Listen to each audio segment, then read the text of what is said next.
继续来看嘉义县政府甲种苗公司研发几项新品种的瓜果，上届引人注目的就是这个叫做卡蜜拉的梅龙瓜，一推出就真受欢迎。县长王江良甲号一个外号叫做嘉义极光。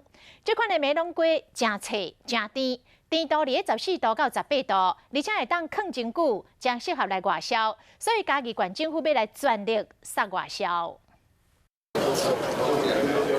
旁边搞这个旁瓜梅龙瓜，嘉义县政府甲种苗公司举办瓜果发表会，除了有兰香、翠鸟等5种新品种的洋旁瓜，上爱特别的是这粒卡蜜拉。嘉义县长王忠良将伊号名叫做嘉义极光。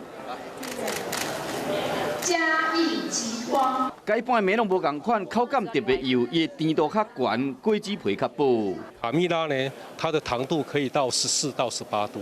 哦，那另外的它的风味呢是有一个焦糖的这个香味。卡蜜拉优点真多，除了好食，佫较袂靠伤，真适合外销。